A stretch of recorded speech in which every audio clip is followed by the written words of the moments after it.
to cut. And we saw this deck earlier from Fanchen Yang with the Dimir ramp. If you haven't seen already, ramp is an interesting kind of term for it. We're basically trying to use reenact the crime to bring back big creatures. So it's rampy, reanimatory, kind of in that whole way. Right, yeah. So I think a lot of people are familiar with the Rakdos ramp deck that is utilizing Big Score as a way to discard stuff and a way to make treasures to start hard casting Atraxa, or not Atraxas, but Italis, Breach the Multiverses, things like that. So this Dimir deck is not necessarily trying to generate mana to hardcast its things. What it's trying to do is utilize looters in the form of Rona, Herald of Invasion, Vohar, Vidalian Desecrator, and Likeness Looter, all of which tap to draw discard, and then discard large creatures, Atraxa, Conspiracy Unraveler, Atali, or maybe even Breach the Multiverse, and then utilize Reenact the Crime to get that back from the graveyard and kind of set up a turn 4 really big play. Fanchen can, just as, if Fanchen has Looter into Breach plus the Reenact the Crime, that can set up Breach hit Atraxa, or maybe Breach hit Unraveler, Unraveler hardcast another thing, and it just spirals out of control from there.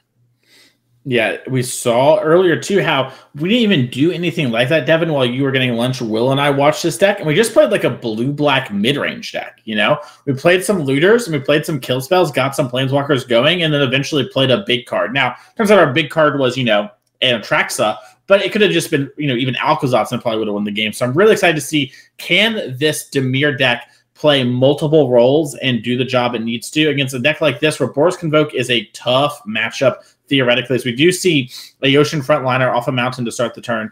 So it does look like we're maybe quickly replying to something there. It's Life Portal. Excuse me. Big old Yoshi on turn 1. I haven't seen this card in action yet. Maybe we can get this one up on screen for the folks at home. This is a card that not all of the Boros Convoke decks play. Tomas Sodek did not play this card, but what's nice about it is it has Unearth. So, for example, if you can Gleeful Demolition the Yotian Frontliner, that can be something that you can get later down the road, and when it attacks, it gives something +1/+1. So something other than itself, though, so it can't target itself. And you see Eric reading the card just to make sure.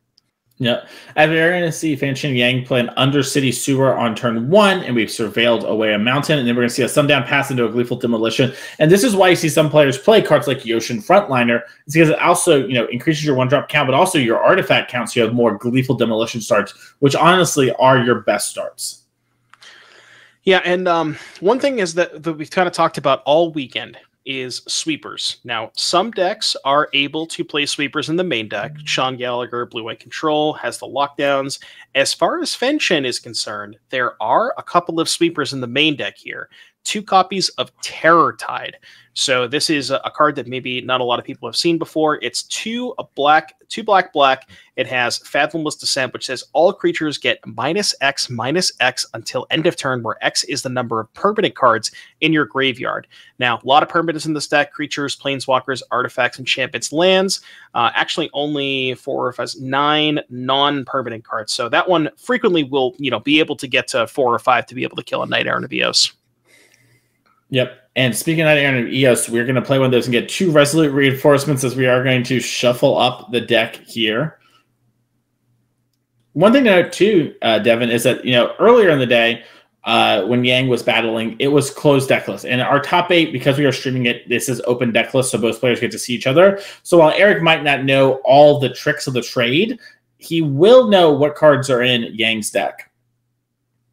Yeah, gonna be aware of the presence of those Terror Tides in the main deck.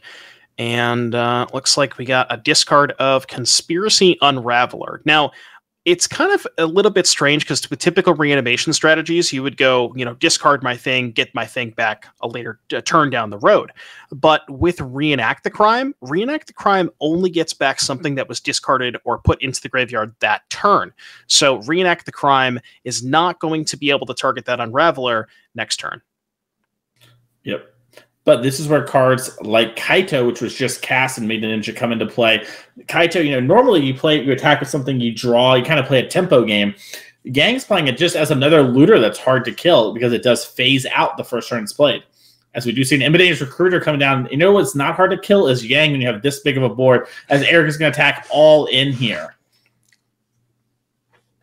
So most likely the 1/1 will chump block the Knight-Errant of Eos, and the Rona will Rona's chump blocking the Recruiter. Interesting. Instead of blocking a Goblin. I don't interesting. I'm wondering why. It looked like the Rona the Rona was like motion over the Recruiter, but it might be on the Inspector. I'm not sure. Yeah, I was gonna say we'll see here in a second. It looks like it was on the Recruiter, and that might be a sign that we have something like the Fathomless card. I'm gonna be honest, I forgot. Sorry. So Terra Tide, yes. So we have to see exactly how this turn plays out, but that's probably a sign of that because you could have taken the block on the Inspector to leave the Rona around otherwise. Yeah, most likely if you're chump blocking, you probably already have the Wrath rolled up, which is pretty good for Fanchen because if the Wrath comes up, which there it is, yeah, this is going to be tough for Eric here. I mean, Fanchen's down to 11, but Eric doesn't really have a lot left over and is really going to have to, what did we see? The 2 reinforcements, I believe, is in Eric's hand, which is actually not that bad of a leftover, right? You can just deploy both of those this turn. Yeah, playing both of those at the end of Yang's turn can be pretty big, but this is sort of what Yang needed. We needed to have a turn where we sort of, not a ton gets added when it comes to power cards. There will be a lot of bodies, but unless Eric draws something like Imodane's Recruiter or one of those Warleader calls that are in his deck, we're going to have a little bit of time to set up and try and find something. Oh, we put a Trax in the graveyard. There might be a crime that's going on. I would like to report a crime. Not quite. Yeah, I reported when Yang has stolen the people of a turn 5 Atraxa and is playing the Celestis. And we get to go through the burden of keeping track of day and night for the rest of time. Day and night. I'm gonna now. All right, I can remember the lyrics of the song. I got nothing for you. No, it's all good. No, it's all cool. It's cool, Devin. We were talking anime before. I was trying to think. We have a Warleader's call off the top. We talked about how as long as something like that doesn't come down, we're probably okay. And suddenly we're going to be attacking for 8 here, unless Yang has some interaction. Yeah, that is going to be an 8-power attack. That's going to put Yang down to 3. If we have a Gleeful Demolition as the leftover for Eric, we are all done here. That's going to be 3 damage from the Warleader's call plus the 8 in combat. So we'll have to see what Fanchen has. Okay, we're going after Kaido, which means we don't have the Gleeful rolled up. Yep, we do have a Novice Inspector in hand as our last card. That's going to drop Fanchen down to 6 here. We're going to have some clues left over as well. And I like this attack on the Kaido personally. Prevents stuff like Reenact the Crime from happening in order to, clean up the battlefield. Chat brings up a good point. The Yotian Frontliner was lethal. Remember that Yotian Frontliner from turn 1 that we had talked about on Earth? I actually forgot about it, so that would have been lethal because that's +1 damage from the Warleader's call, the 2/2 plus the other. That would have actually been 1 over lethal. So, yeah, that would have been pretty huge there. And those kind of things happen. And this is something, I'm someone who plays Magic full time. That's my job, and I'm like, hey, this deck's really hard. It's hard to want to play this over a 14-round tournament. It's taxing looking at the 75K head for me here. And, Eric here, it's going to come up. You're going to miss little things like that sometimes. Well, Mason, we talked about there only being 2 copies of Terror Tides in Fanchen's deck, but guess what? If you draw both of them, you only need 2. It's fine. That's very true. And this is honestly one of those things that is a real benefit of our deck here from Fanchen is that we have a lot of looters, so we're going to actually see a lot of our decks. So when we have a 2 of a card, it's probably a lot more like 3 of with the amount of looting that we're doing. Let me see. Epicure is going to go ahead and deal 2, 1 from the trigger itself and 1 from the Warleader's call. That's going to put Fanchen down to 5. So, yeah, this is the first time we've really seen Warleader's call in action, but the chip damage is really, really going to matter here. Yeah, I think if we remember the Yotian now, we're going to actually put Fanchen so low that every creature will be an out, so bringing back an Atraxa in the future won't be a problem, but it looks like we're going to bring Atraxa back now and miss the Yotian. No. Oh, Eric. The 2 damage from the haste would have been huge. Yep. Yeah, even that 2 damage would have. Well, so the 1 from the call, then the 2 haste would put Fanchen down to 2. So it wouldn't have been lethal that turn, but like you said, maybe can find a creature or 2 off the top to get the last couple points in. But it's going to be tough now. Yeah, the Atraxa's 7 lifelink is going to make this a much harder out. Eric's going to need something like popping the clue into double Resolute, or finding a Gleeful Demolition plus a creature.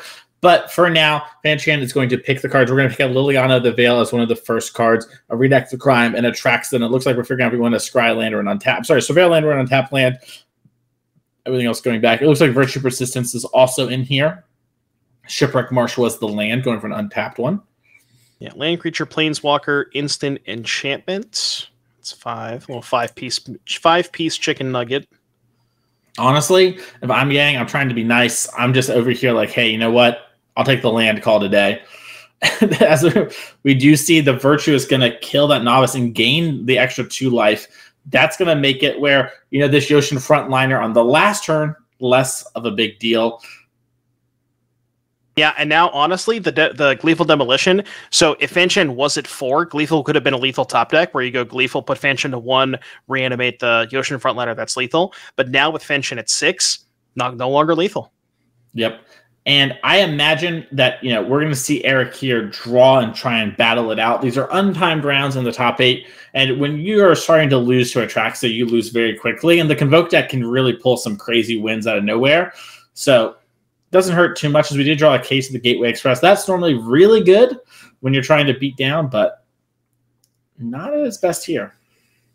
Yeah, it does not kill the Atraxa. That thing has 7 toughness, and Eric, by knowledge, only has 2 creatures in play, so not quite going to get the job done. And you have to imagine this single Atraxa attack is probably good enough to just seal the deal. Yeah, I imagine. Just even if she lost lifelink from this point forward and it was just a 7/7, getting up so much life, it's just going to be so big, and it's going to be hard to go from here. Again, the Celeste is turning day to night pretty soon here as well. That's going to gain you life. The Virtue is going to come down pretty soon, so it's going to be tough to rebuild here for Eric.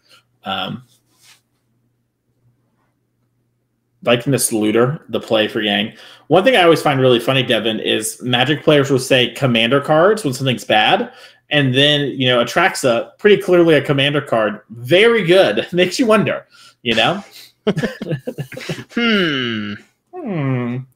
Coincidence? Maybe. I think not. Yeah. The C and CEDH has to mean something. I hope to figure that out one day. As it does look like a Resolute Reinforcements and a case of the Gateway Express in hand for Eric. We can kill that Likeness Looter with this, and we have the blood as well as a pop and get some incidental chip damage in, but it's going to be... Stands for Convoke, right? Yes, yep. Got it. Okay. Just making sure. Well, it's because EDH is a multiplayer game. You need to convoke with multiple things. Right, Just makes sense, yep. Yeah, I got you. I'm following along. I'm picking up what you're putting down. Atraxa, the white in her color identity means we got a little vigilance. As Eric is going to flash in Resolute Reinforcement. Yeah, Ping! Yang down to 10. Yeah, 2 more damage, but yeah, the 7 from the Atraxa. I mean, this is... I can't really imagine a single top deck that would allow Eric to deal 19 points of damage, but I don't know. If there's a deck in Standard that could do 19 out of nowhere, it's Convoke. Yeah. Now, the other problem is we have the Celestis, which we can turn to Night, which is going to gain us, another life, so that's where the real problem comes. As we are going to see a draw from Eric.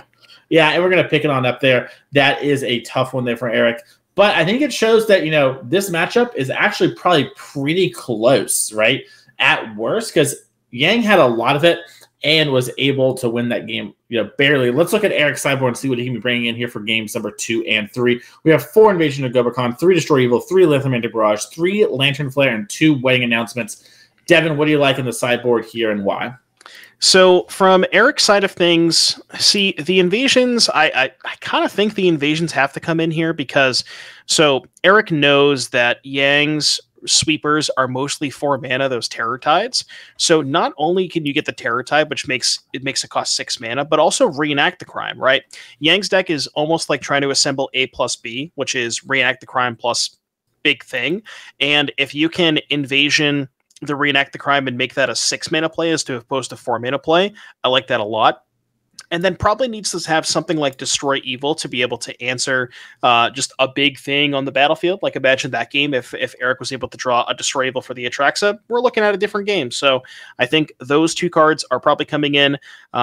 Typically the deck wants to shave on some number of Frontliner, some number of Call. Case doesn't seem... I guess Case is decent because there is a lot of like the looters and stuff that you can kill early with Case. So going to be tough to figure out what to cut, but I think definitely wants some invasions and some Destroy Evils. Yeah, it is really awkward, right? Because the looters are such a big part of this. In the case, at worst, does acts as a +1/+0 in this matchup. let's check out Yang's deck and see what they have.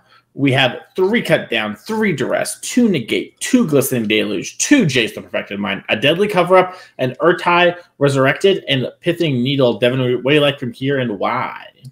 So, all right. So we're looking at sweepers. 2 Glistening Deluge and 1 Deadly Cover-Up. Those, I think, are probably slam dunks. Past that, not really a lot here.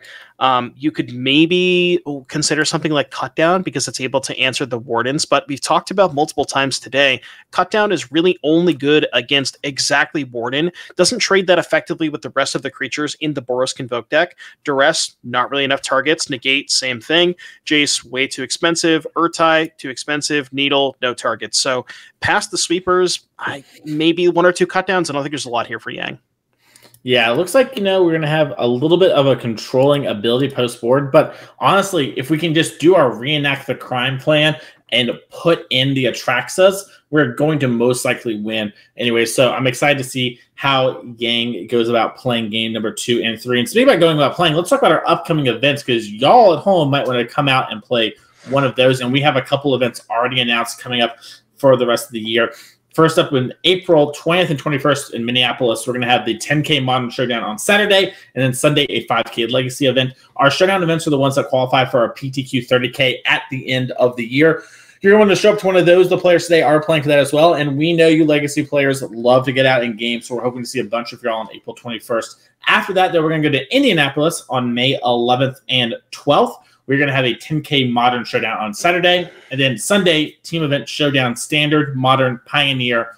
Winner takes all, goes to the 30K at the end of the year. It's going to be very exciting. Devin, we could have a commentary one. We got a little Standard, a little Modern. We just need a third person for Pioneer. We could do it. Who really needs coverage going on in that regard anyways? But those are just 2 of the events. We have more coming up this year. And if you want to watch them, they're all going to be streamed here on the Twitch channel. So click that that follow button. And if you're watching the YouTube VOD, make sure to follow the YouTube channel here as all of our matches do get uploaded there. If you ever miss one, you can check it out there in perpetuity. Let's go down to the feature match area as the players are finishing up here. Just taking a look over the deck list one last time as we shuffled. Looks like the players have finished sideboarding. Just wanted to, take a look-ski-poo. All right, there's Likeness Looter, there's Rona. All right, We can probably convince Joe Lissette to play some Pioneer Lotus Field, right? That's true. He loves that deck. Yeah. If only I loved Lotus Field. I feel like Lotus Field's such a me deck, except I can't stand it. And it breaks my heart. I don't like that deck. I don't not like Lotus Field, You could just, have you tried liking it? I don't know. I have. I've tried pushing through, and I'm not a Lotus Field believer. I want to be. Sounds like a skill issue, Mason. That's just true. I saw Andrea Mangucci play it yesterday for the first time, and he was having a good time. He was loving life. Andrea Mangucci could have a good time registering 60 basic lands. So I don't, it's tough to say. Yeah. I also hate cantrips. Anyways, we have Novice Inspector on turn 1 off the Eiganjo into the Rentless Reef here. This is the creature land from Yang. You can activate into a 4/4 and attack and mill for 4. That milling for 4 comes up a lot in this deck. Oh, yeah. Absolutely. You just target yourself, try to get a fatty into the graveyard. And, yeah, definitely. Yeah, I guess it's kind of hard to set up with a little expensive to set up with Reenact the Crime, where you go 5 mana effectively for the creature land and then 4 for Reenact. So maybe not quite there, but yeah, is able to definitely get some stuff. We see Gleeful Demolition here for Eric. Gonna go ahead and do that. See if we have the Knight-Errant of Eos. Of course we do. Yeah, this deck is incredibly powerful.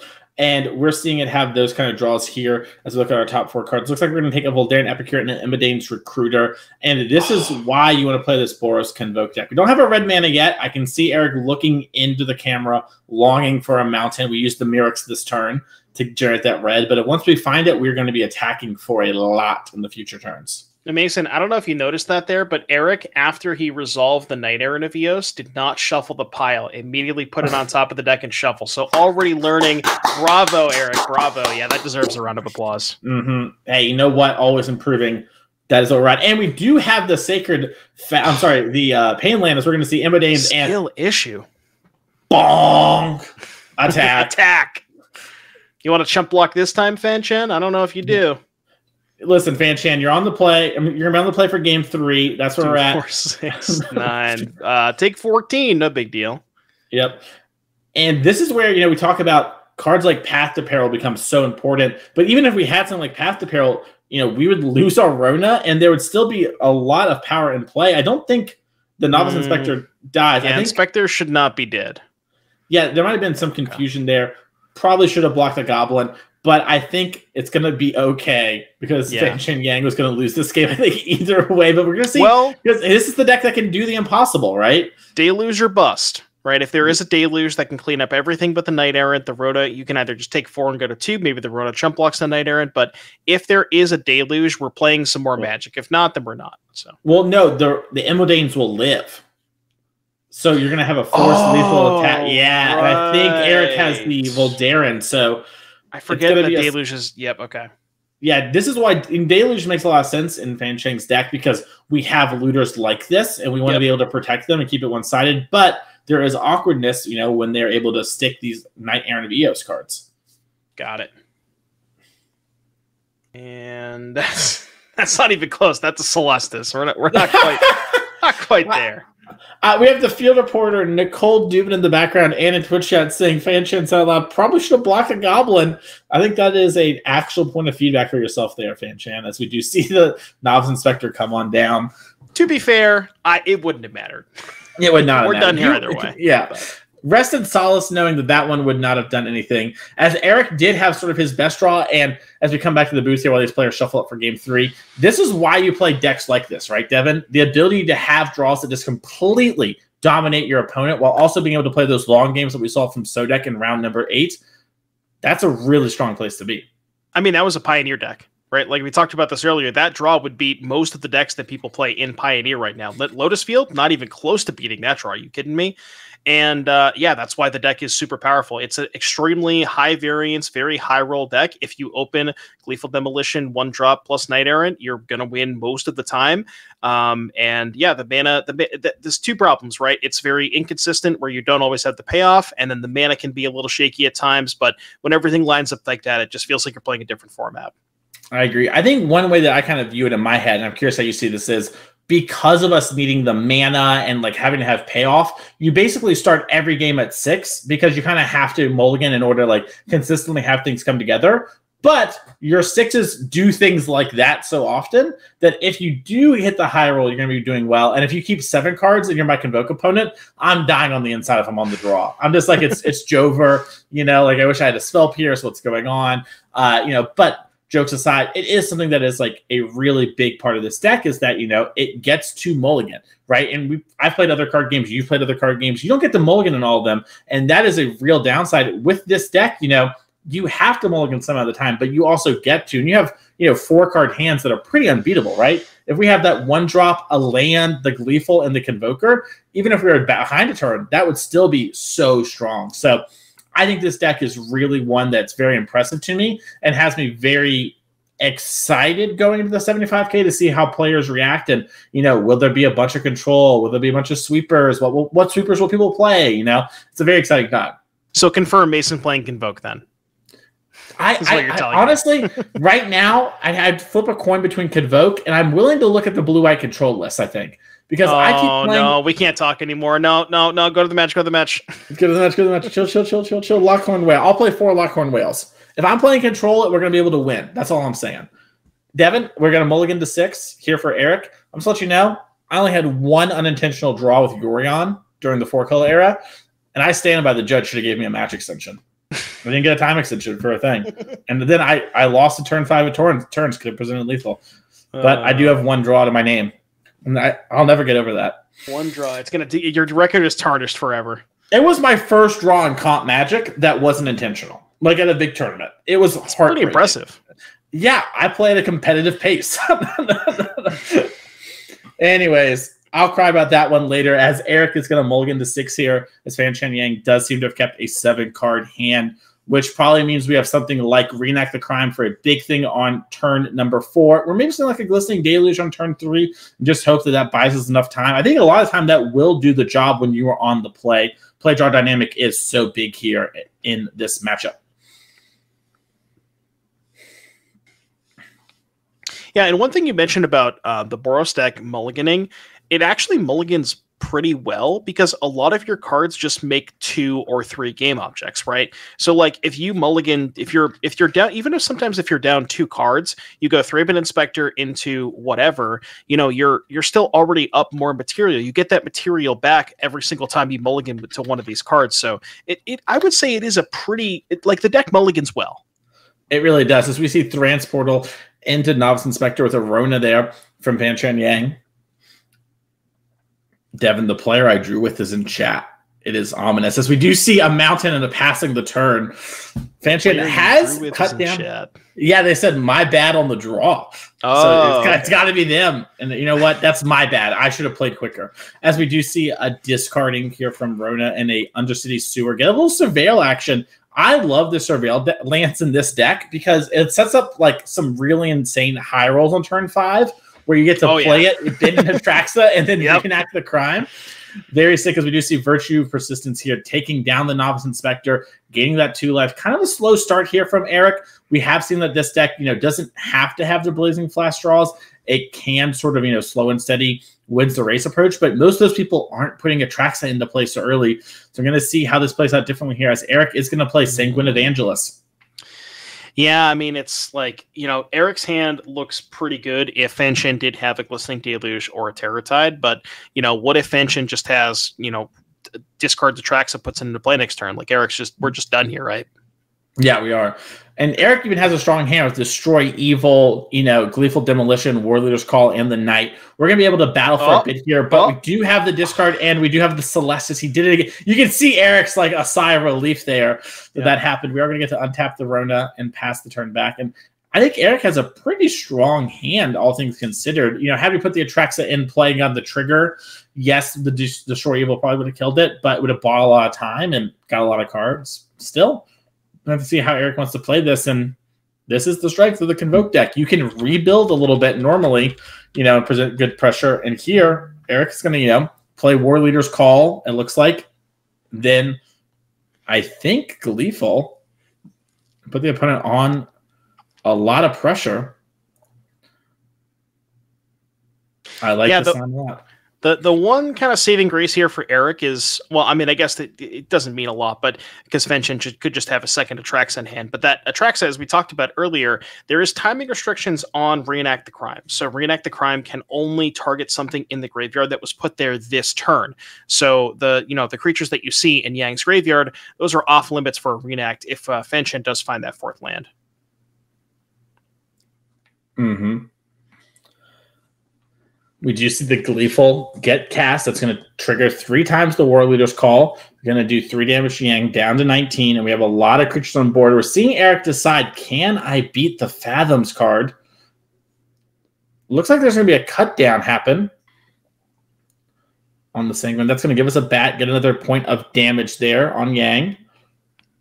It's also going to stop a Convoke, which is pretty big. I don't know if that was at the beginning of combat or in response. We know Eric has the Knight-Errant in hand. Sometimes players, they shortcut things a little bit, which is fine. Oh, right. Okay. So, yeah, I was trying to think of when that cut down was, the timing on that cut down, but it makes a little bit more sense. Okay. So, yeah, Yang's really probably looking for land 4. There it is. We saw a Atraxa discarded last turn, and we're just going to pass. Ooh, a little tricksy. Day Night. Reenact the Crime is an instant. I'm just saying. Gain a life. I think we have Reenact the Crime in hand. I saw Reenact, yeah. Oh, but the discard the Virtue. Okay. Well, that's still good because we can reenact the Virtue end step, untap, get the Atraxa back. Mm-hmm. So that is a very real line that I don't know if Eric is going to see coming. We have Destroy Evil in hand that will answer this card, but if he ends up tapping out, that could change things, as we are going to see an attack in the air with 2 bats and maybe some goblins on the ground. They are 2/2s. Looks like we're going to Convoke with them. Yeah, this is going to be brutal if Eric taps out of this Destroy Evil. Okay, well, we have the Atraxa anyway, so Yang just had it all. Yeah. And the Destroy Evil is going to get to kill this Atraxa, which is pretty huge. Looks like Eric is considering doing it in response. I don't think there are any Spell Pierces, but can't. Yeah, you just want to make sure. Yeah, there are no spell pierces in the 75. Players do have open deck lists, but yeah, just wants to make sure. You never know. But I guess it could, it could influence Yang's decision on what to take off the Atraxa. I saw a whole bunch of lands there. I didn't see a ton past that. Yeah, it looks like we have the Surveil land and the Creature land. We have a Cut Down in the mix as well, and I think there's a Likeness Looter near the back. Yeah, Looter. I think, was it a Cut Down? Bitter Triumph? No, it might be a Cut Down. There's a Conspiracy Unraveler as well. Looks like we didn't want that one right now. A little bit of ways in that one.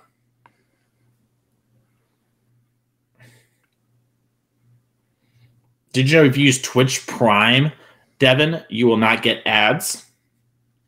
What is Twitch Prime? I've never heard of this thing you call Twitch Prime before. Oh my gosh, it's so sick. So if you have an Amazon Prime account, you actually get 1 free sub. So you can click that subscribe button in the bottom right, and you will get 1 free subscription to a channel like this one, and you will not have any advertisements played. And the Twitch subscriptions actually unironically get sent to me when I promote them. So it's like you're paying me more. So you want to click that Twitch Prime button if you want to help me out. As we see a Warden in the Inner Sky, and it looks like a Imodane's Recruiter? I can't quite tell going underneath it. I believe that is a Recruiter. Yeah, I mean, there's not any other red card that you would, I guess it could be an Epicure, but I'm pretty sure Eric had the promo Epicure, so it's got to be a Recruiter. I think so as well. And that is a big sign for Yang, as we are going to go to day. 2 spells were cast. We're going to gain a life, get a loot. If you love looting, you're going to love this Dimir deck. I think honestly, it's just all Dimir looters. Yeah, Merfolk Looter. I will finish what you started, the deck. If you want this deck list name changed, by the way, chat, we're going to need to message, our good friend FF Freak on Twitter and let MTG Melee know we need a Dimir Reanimator list. We're just working with what we got here, as we do have the... We're doing something. Cruelty of Gix. Bringing back Atraxa. Get back that Atraxa. Looks like we're a little hesitant about it, which is scary. If I was Eric, I'd be like, why are you hesitant about putting Atraxa in play? That can't be good for me. Yeah, maybe he was thinking about the Unraveler, but probably doesn't have anything left in hand to be able to cast off of the Unraveler for free. So choosing to go with the Atraxa makes a little bit of sense. See a couple lands. There is, I think that was a Deluge. Yeah, that's Breach, sorry. So Breach, couple lands. I think I saw Virtue in there. Tough to tell. That's a Rona. All right, Breach, land, Rona. Not bad. Yeah. By the way, Brad Nelson himself in chat, first-time chatter. He's on it, so thank you, Brad. We'll try and get this updated. We use Melee, as we do have the Rona, the Breach at the hand. And, Devin, how do you feel at this position now if you're Yang? Considering that I have an Atraxa on the battlefield, I think I'm feeling okay. Not feeling too bad. How would you feel if it got evilly destroyed? Less good. Which then is going to happen. So there is one blocker here for Yang. It's getting a little dicey.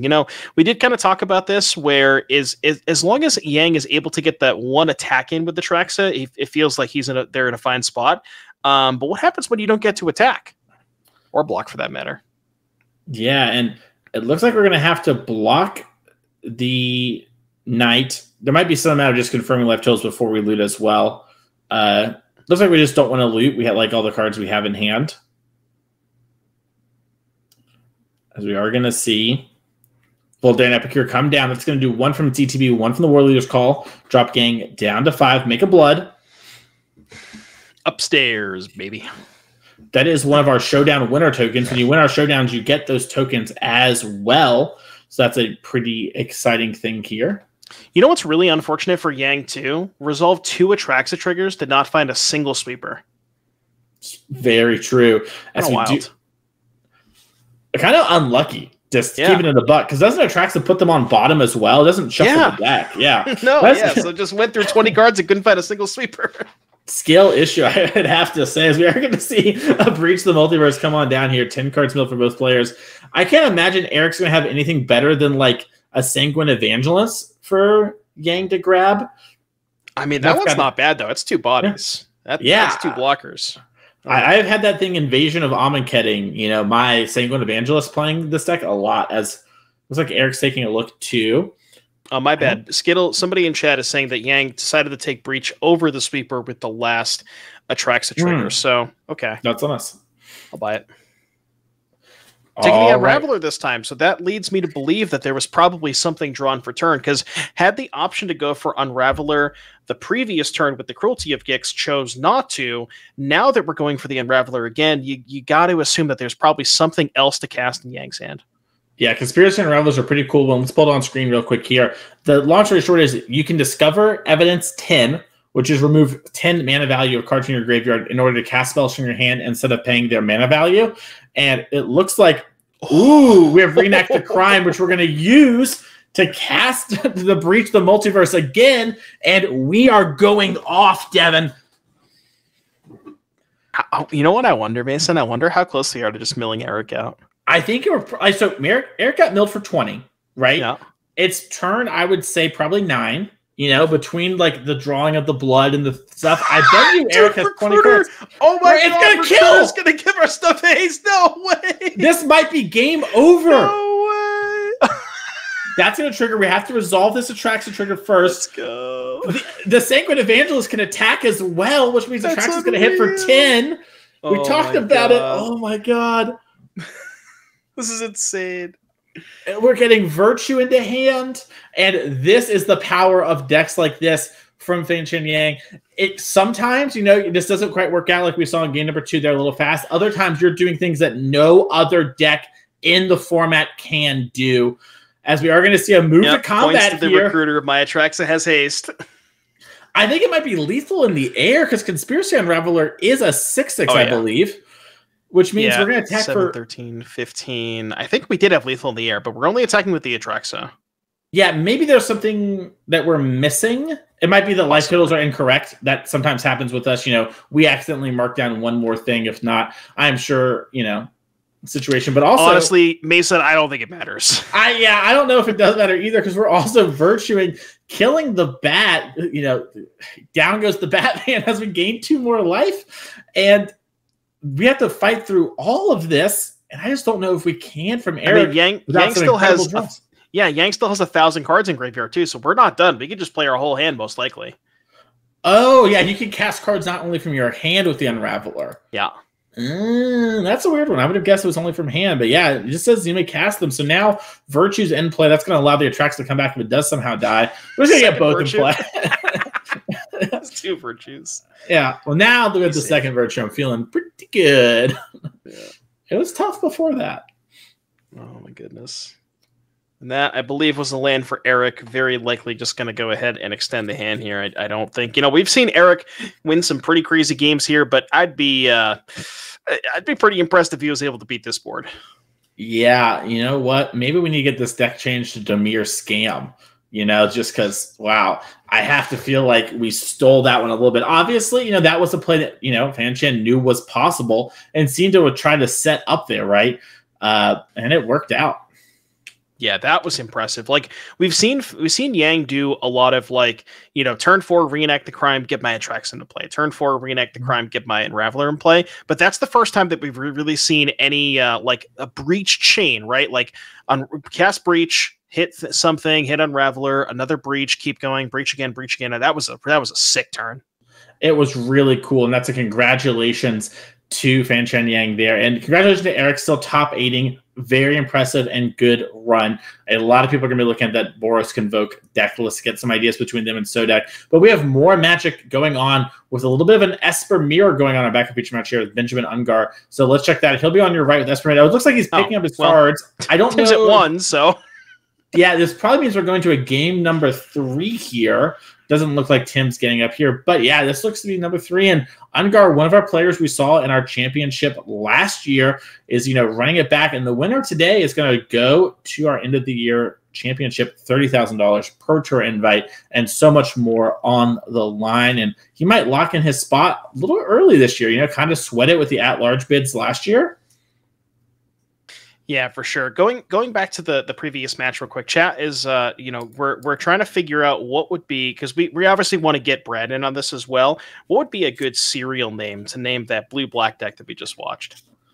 Ooh, a serial name. That's a good one. Yeah. Well, while we're thinking of that, let's see if we can pull up the deck list real quick so we can take a look at those sort of things while we're waiting for these players. Get an idea of sort of what the difference of the deck is, because it's an Esper mid-range mirror, but one is legally Esper. That's the blue-black deck playing Rafine. The other one is Esper as you know it, sort of Danik, Wandering Emperor, and stuff like that.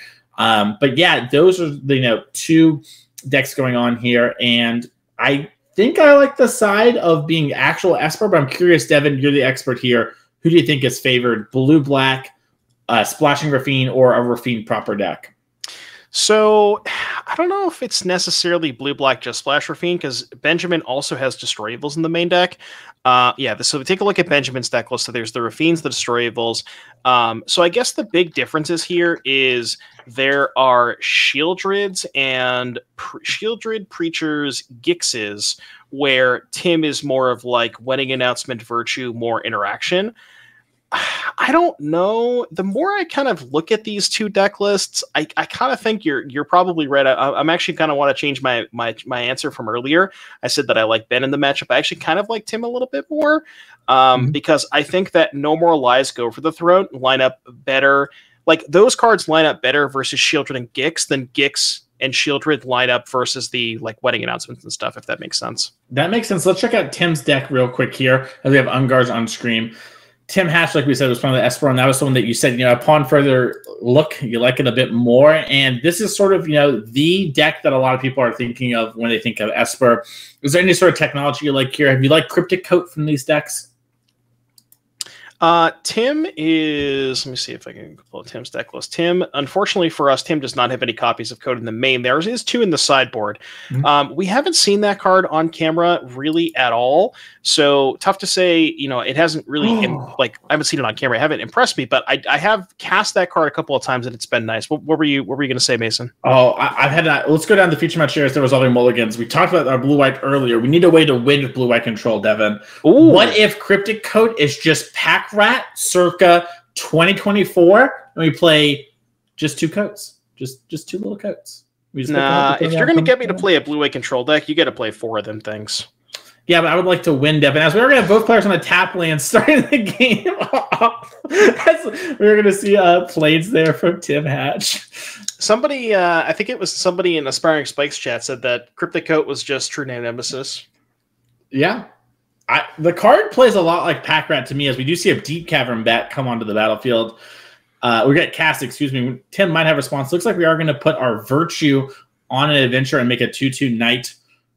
Had a couple removal spells. Would you say it's a True Name Rat? Ooh, True Name Rat. That's good. With that kind of ingenuity, we got a good serial name coming. We have Fairy Mastermind, Shattered Spire, Takenuma, Destroy Evil, and Cut Down in the hand here for Tim. Which card do you think Benjamin might be taking? Typically with Bat, you want to take the card that kills the Bat, especially if it's cut down, because that's the most mana efficient one. So that does make a lot of sense here for Ben, because if you take something else, Tim can just cut down the Bat and then, move on with his life. Yep. Looks like Tim not super worried about the Bat. Might be because he has a card like Fairy Mastermind in hand, hoping to get a block in here, but drew his own Bat for turn. Gonna play the Shattered Spire. And looks like he's deciding how exactly he wants to finish things up here. We're just going to pass the turn back.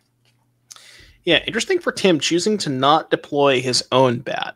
So holding up the Mastermind / Destroy Evil. Now, what I like about that play is Tim is aware of this is not, you mentioned that Ben is playing kind of the, the Gix. It's more like blue-black with Rafine. So Tim is aware of the presence of Gix, right? So if something like a Gix or a Rafine comes down, Tim wants to be able to have that Fairy Mastermind up to kind of, respond to that play. Mm-hmm. And it looks like Benjamin has 3 Gix in hand, which, if we can get that point, the game is going to... There's a way, but we also have a second Deep Cavern Bat come down. And it looks like Tim is like, you know what? This time we're going to get the Fairy Mastermind down. And I have a Bat as the new card you can take. Benjamin, take a look at his hand. Okay, there is 3 Gixes. Oh, my goodness. There's 3 Gix and a Preacher this schism. We might just see... It's tough. Yeah, the Bat gets taken as to, not give up any information. That path of the turn for Benjamin doesn't... It decides, you know what? I don't want to give you a cut down and lose the other Bat. Heads up play. That is... that's a lot of Gix. So, I mean, this is like silly rabbit Gixer for kids, something like that. There you go. As we are going to see an attack with both of these for 4, and then Dinnick get played. See if you find land 3. Is it? No, looks like maybe another 3-drop. Yeah, I didn't catch Virtue. I think it might have been Urtai. Okay, 4-drop. Basically another land. Yeah. Yeah, rough spot here for Benjamin. Just oops, all 3-drops missing on that 3rd land. That's kind of tough here, and it's just going to keep getting worse and worse every single turn here for Ben. Yep. I think Benjamin has one more 2-drop in hand that he can play. It looks to be a go for the throat to me, but I'm very curious to see if he wants to move to discard, maybe lose something like Gix, or just, main phase this go for the throat now and kill off something so he doesn't have to move to discard. Be interested to see. It looks like he has cut down lined up as well. Maybe he wants to use that one. Line his removal spells up, thinking about which cards matter. And that is a big thing when we're playing these decks, right, Devin? Exactly, yeah. Mana efficiency, especially in these kinds of Esper mirrors, you want to make sure that you're utilizing your mana. Now, to Benjamin's credit, doesn't really have anything that much to use this mana on because it has a bunch of 3-drops in hand that we can't play. But yeah, mana efficiency is key when you're in these kinds of spots. Both players jockeying for position and all that kind of stuff. Yeah, interesting to see Tim attacking with everybody again. 6 coming across the zone. Destroy evil in hand for Tim. Odawara, destroy evil. So that's some answers, and looks like Cutdown's going to get cast. Yeah, we're going to fight over the Mastermind. I like that a lot because, Ben's hand is just a bunch of Gixes, and Mastermind very good against Gix. If you look at Tim's hand, not really a clean answer to... Oh, well, we're tapping 5. Okay, there's the Virtue. So Virtue is going to... But yeah, I mean, if you look at this field, if Ben just untaps and rips land 3 for Gix, you go attack with 2 bats, draw 2 cards, Ben's right back in it. This is the one draw step.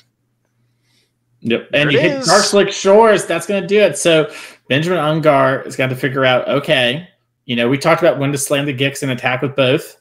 It seems hard for that not to be the play if you're going to be winning, but we do have a lot of options, and it's an untimed round top 8, so can't hurt to take a second here. There's a lot of ground pressure. Maybe something like Preacher of the Schism might be a little tempting. Benjamin does know the Destroy Evil is in hand for Tim, so that probably milks it a little bit easier.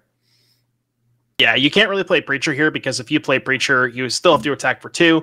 Tim just goes untap, kill your Preacher, hit for 6, trigger Virtue. So it's not getting any better for you. So yeah, I like this. I think you got to just play the Gix here. Yep. Okay, we drew 2. Thinking about the second one, I assumed it was just a snap draw too. Hand size discard, maybe? Can we get a hand count? I think we're at 7 exactly, which I think might have been the reason Ben stopped to think about the Gix, was double check that we have 7. Okay, yeah. Yeah. 7 last turn, removal spell 6, draw 7, land Gix 5, draw 2, 7. Okay, yeah. Yeah, 3-0-5. As we're going to attack in here with Dinnick, it looks like Tim doesn't know that Benjamin has 3 Gix, but didn't offer the trade with the Knight. Had he done it, Ben probably would have snapped the trade off. Heads up play there by Tim. Just not willing to trade for the Gix. Yeah, actually, I kind of like that for Tim. That does make a lot of sense. I mean, you have to assume that Ben's hand is bricked up on 3s. And what's funny about that last turn with the Gix, Ben, if Ben had a Rafine, you probably would assume that Rafine would be cast before Gix because you want to get the bats a little bit bigger to gain more life to kind of outpace these other creatures. So, if Tim's in a position where Ben has been missing land drops, obviously has a bunch of 3-drops, likely doesn't have Rafine because it would have played it last turn, what else could that be, right? Yep. And your thing's going to be a 4/4, so next turn you can always offer, the chump block if Benjamin, does something else here. But it looks like Ben has 2 go for the throats, 2 Gix, a Preacher of the Schism, and then another card I can't quite make out in hand. Tim Hatch was just a land and a Destroy Evil. Maybe that's a spell and I'm mistaken, but looks like, is Benjamin deciding if he wants to draw or not? I think the idea is basically, we are a little low on life. Yeah, I feel like we've already drawn 1. Yeah, I think we did draw 1, and now we're deciding on the second one. We decided not to. We're playing the Esper Triumph and passing back to Tim, who drew a cut down.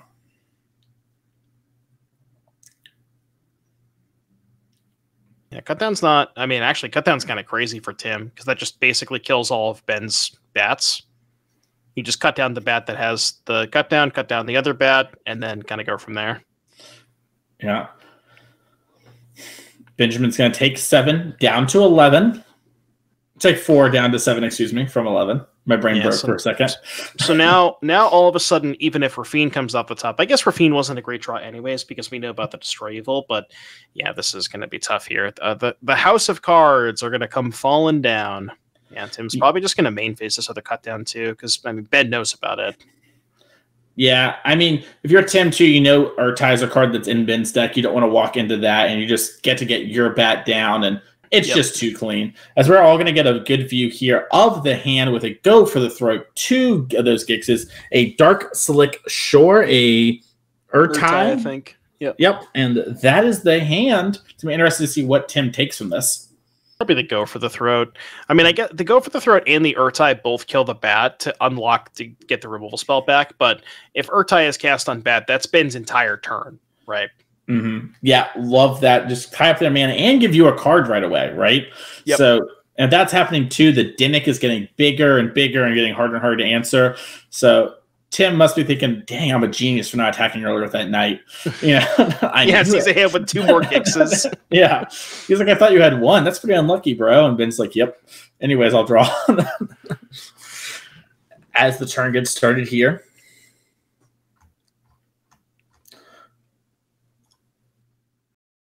On guard, trying to figure out what exactly we want to be doing here.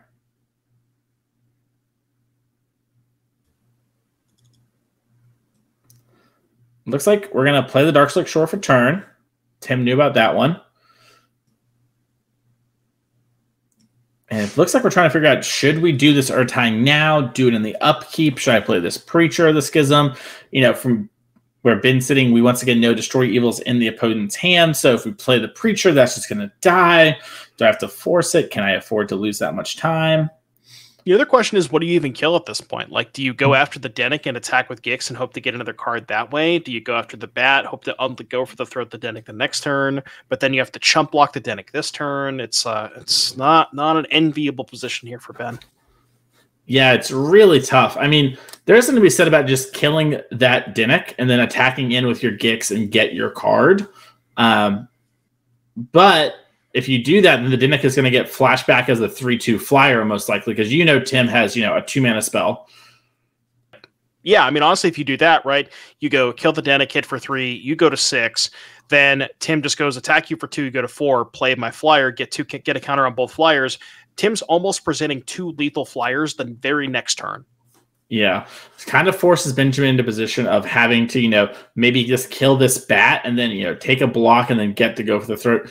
Looks like Ben is just going to fight on Tim's turn. Once again, he knows Destroy Evil is the last card in Tim's hand, so he's only opening himself up to interaction. Not in love with the play, but maybe hoping for a mistake from the opponent. Sometimes that's the only way you can win.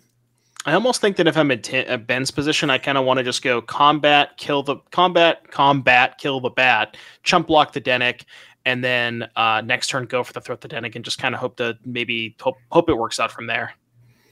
Yeah. And it looks like we're going to flash this in here. Maybe the idea is we're going to kill the bat with the Urtai trigger and then double block the Dinnick. 3, 6. Yeah, double block would do it. Yeah. And then have the go. Yeah, I mean, I guess you're trading off a Gix, but who cares? Because you have 2 more Gixes anyways. And then the go for the throat can kill the flashback Dinnick. Okay, so that kind of, I mean, it answers everything kind of, quote unquote, but that virtue is still kind of looming over there too. Yeah, a little uncharacteristic from Tim there. Has done a really good job of playing around stuff in combat, but kind of walked into that one there. Benjamin's plan to hold it up and wait paid off. As we are going to see Tim play a land for turn and looks to be bringing back Dinnick. It's going to turn that into a 4/3 flyer. We know Benjamin has the answer to it, but it is a card Benjamin has to play.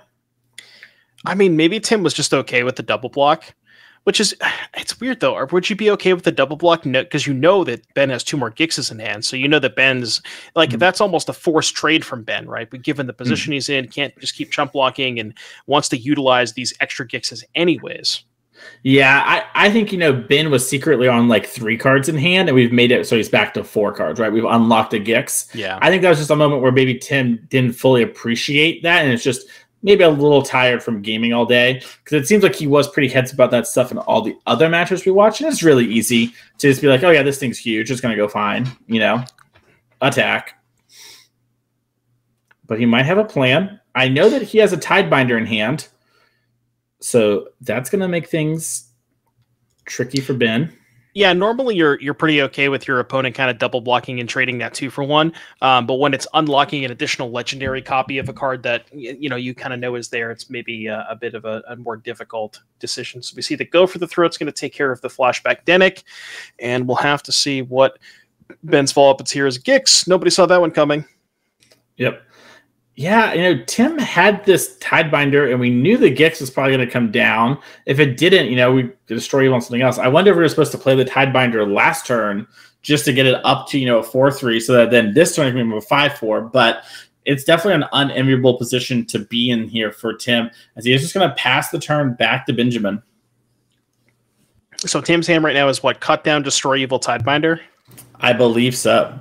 Yeah, I guess you can trade for the Gix, but you know that there's another one over there, so is that even that great of a trade for you? And Gix, notably, Ben, 7 mana, that's Gix activation. Are we going there?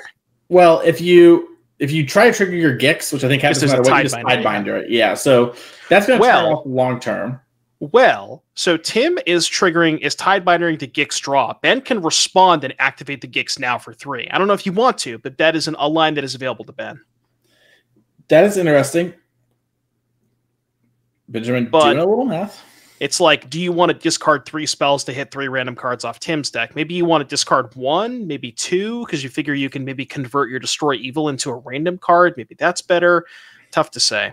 But like here, the Destroy Evil does have target. Like you can just Destroy Evil the Virtue. Yeah, I think your Destroy Evil is actively wanting to go over that Virtue, because you know that Tim has a Destroy Evil too. So you can just play your Evil, kill down that thing. And then if Tim has something like a counter spell, he's not going to use it on your Preacher, because he's going to want to line up the Preacher with the Destroy Evil in his hand. Maybe he'll use the counter spell just because you're tapping low finally and you have a lot of mana. But I think Benjamin is in a position where things are going to be okay if he can just make it to the next couple of turns. But it's a tricky spot to navigate. And, for what it's worth, Tim has a lot of life. So he has a lot of draw steps to sort of, get out of this. It's just he's going to finally be almost out of resources. Yeah, for sure. Tim has a lot more time than Ben has. Ben at 7, kind of more under the gun, especially with that Tidebinder now in play.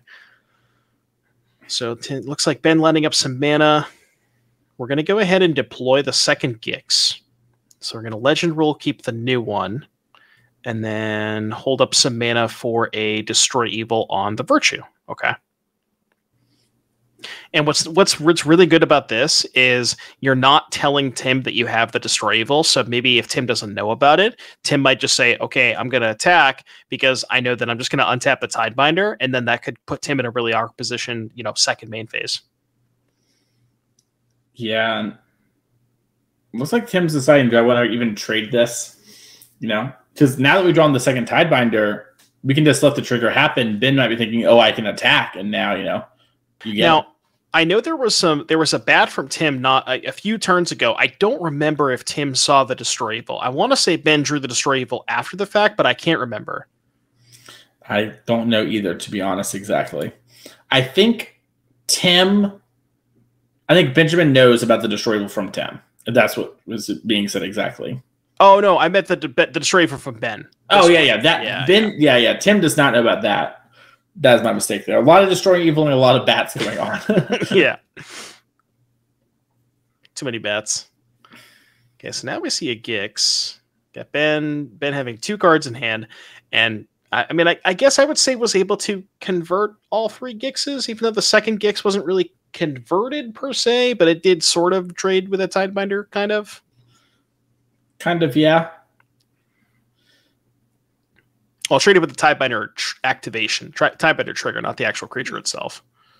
I think I saw another Tidebinder here for Tim. That's a Fairy Mastermind. So we'll have to see if Ben wants to fire off that Mastermind. And we do, Tim does have the response, is able to, I'm pretty sure that's a Tidebinder. Has some fancy full art card. Mason, you're usually good with those. Yeah. Tim has a Tidebinder in hand. That's what I thought, yeah. Yep. Oh, I'm good with them. Don't you worry. Cut down. The activation of that Fairy Mastermind is going to just give Tim a card. And we did draw the Virtue off that, which is pretty big if we can, stay stabilizing here. Which, I mean, I say stabilizing, basically just don't fall super far behind, and Tim's at so much life, Okay, we got a bat here from Ben. Tim's going to think about responding. We have Destroy Evil, Tidebinder.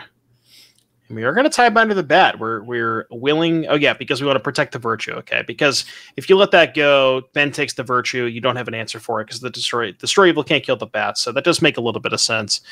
Yeah, because now you can see something like Tim go end step Virtue or end step, whatever the instant speed version is called, untap, slam Virtue, and then just kind of go from there. Very true. I can't believe you don't know Ardenvale Fealty. My bad. I just say end step Virtue, untap Virtue. Good enough for me. Yeah, I guess you just don't care about the people at Twitch chat who are trying to follow along, and they're like, "How's he unstepping a Virtue?" But the new Ardenvale's Fealty, they know. As we see, I'm pretty sure this game get played. I guarantee you that less than half of the people in chat knew that it was called Ardenvale's Fealty. Twitch chat would never lie. Put one in the chat if you knew it was Ardenvale Fealty. I know you wouldn't lie just to dunk on Devin. As we are going to see Ardenvale Fealty cast at end of turn here, putting a 2/2 into play. See, it's coming in. See, that's how you get engagement there, Mason. Mm-hmm. Love to see that. Yep. All right, now for everybody that typed 1, you have to subscribe to Twitch Prime. Yep. I'll make up the rules. Sure. You didn't know Ardenvale Fealty? You don't make up the rules. Right, exactly, yeah. Here's the Virtue coming down. We're going to get an attack with the Tide. Binders. I'll have to see if Ben wants to trade off this last Gix. The first 2 are gone. And Ben's actually going to chump block with the bat. Interesting. I don't know why the one... Oh, there he is. He's pointing. Okay. Yeah, I really like this attack from Tim because you could wait around, but honestly, this is a great way to sort of lock the game up. It's like, hey, force you to basically chump block and then make you rip something like Alcazats if you're going to stabilize in this game. Yeah, we got Ben lining up a couple of mana. I think Ben drew Alcazats. I think he's starting to feel a bit like a Bat God. Bat God. You see, yeah, he has it. He's just like, here's Alcazats. And yeah, Tim's like, that's not a bad one. Yeah, that one's pretty good. Pretty good. As he draws a Preacher of the Schism for turn. Not a bad one himself. Tim does have an Anchorage. Go for the throat. Well, we're dead. Never mind. It in fact was not good enough. Yeah, and that was a great match there from Tim and Benjamin. Congratulations from Tim Hatch. Moving on into our semi-final match. And that was a really exciting Esper matchup there that we got to see in our top 8 there from Benjamin Ungar. Congratulations to Ben. That's a lot of points. I'm sure we're going to see Ben grinding all year once again to get to our Players' Championship. Absolutely, yeah. It turns out that I guess you were right. I was wrong. Esper proper better than fake Esper, or what was it called? Legally Esper? Legally Esper. That's the name I've coined it. In a court of law, it's Esper. In the streets, we know the truth. That's all I'm saying. But that was our last match in top 8 going on. So we don't have to worry about blue-white control taking forever. We're going to take a quick break and set up our players in the future match area, and we'll be right back to let you all know what happened on the other side of the bracket. So stay tuned and click that follow button if you haven't already.